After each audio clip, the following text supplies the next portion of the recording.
आज ऑफिस से घर आते समय बहुत ही देर हो गई। रात के 1 बजने को आए थे। आते समय दूर से ही मेरी गाड़ी की लाइट घर की छत पर पड़ी। उजाले में दिखाई दिया कि घर की छत पर कोई तो खड़ा है, कोई तो काली परछाई छत पर से मुझे आते समय देख रही थी। वहम था कि कुछ और पता नहीं, पर वहां कोई तो खड़ा है, इतना तय था। मैं जैसे जैसे घर के नजदीक आ रहा था वैसे वैसे वो परछाई धुंधली होती जा रही थी।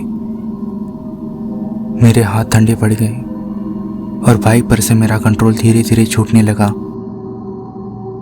मैं घर के पास आकर खड़ा हुआ। जो देखा उस पर मन में अनगिनत सवाल उठ रहे थे। लाइट्स बंद होने के कारण हर तरफ अंधेरा ही अंधेरा था। मेरे घर में मेरे अलावा और कोई नहीं रहता। बस कभी कभार पड़ोस के शुक्ला जी मेरे यहाँ आते। आज पता नहीं मुझे मेरे घर में जाने से डर लग रहा था। मैं धीरे धीरे दरवाजे के पास आया। अंधेरा बहुत था, इसलिए फोन की टॉर्च ऑन की। ताला खुल गया, पर उस अंधेरे में घर के अंदर जाने की हिम्मत नहीं हो रही थी। बहुत मुश्किल के बाद खुद को शांत कर दरवाजा खोला और अंदर चला गया। अंदर हर तरफ शांति थी। मैंने चैन की सांस ली और किचन की तरफ मुंह किया तो 2 आंखें मुझे देख रही थी। वो देखकर मैं डर गया। ध्यान से देखने पर पता चला कि वो एक काली बिल्ली थी। मैंने उसे वहां से भगाया। उसने जाने का नाटक किया और वहीं रुक गई। उसके ऐसे घर के एक कोने में देखकर गुराना मुझे और डरा रहा था। फिर मैंने नजरअंदाज कर पीछे घूमा तो दरवाजा अपने आप खुल गया। मैंने दरवाजा ठीक से लगाया था। शायद हवा की वजह से ऐसा हुआ होगा। मैंने फिर एक बार दरवाजा लॉक किया। बहुत भूख लगी थी। बैग में से बिरयानी के पार्सल निकालकर खा रहा था। उतने में बिल्ली ने खाने पर छलांग लगाई। मैंने उससे खाना बचाया। फिर मैंने थोड़ा सा खाना उसे भी दिया। खाना खाने के बाद मैं छत पर गया। वहां जाकर देखा तो ऊपर कोई नहीं था।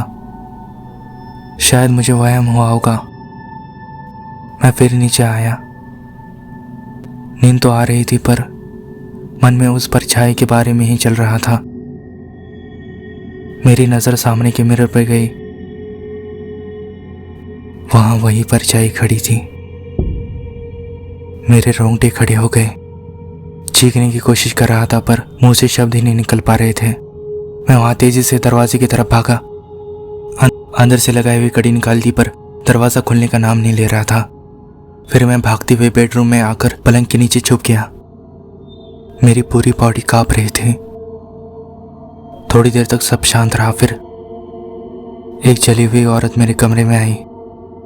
मुझे सिर्फ उसके जले हुए पैर दिखाई दे रहे थे। वो यहाँ वहां मुझे कमरे में ढूंढ रही थी। थोड़ी देर के लिए मैंने अपनी सांस रोक कर रखी। फिर वो वहां से चली गई। 2-3 घंटों तक मैं वहीं छुपा रहा। थोड़ी देर बाद मेरे घर की डोरबेल बजी। शुक्ला जी आए थे और उनकी आवाज़ मुझे सुनाई दी। अरे कहाँ है तू? सुबह के 10 बजने आए हैं, अब तक ऑफिस नहीं गया? आगे उनके सवाल का जवाब मेरी आवाज़ में आया। अरे वो तबीयत ठीक नहीं थी ना, इसलिए आज छुट्टी ली है। मैं तो यहाँ छुपा था, तो मेरी आवाज़ में बोला कौन?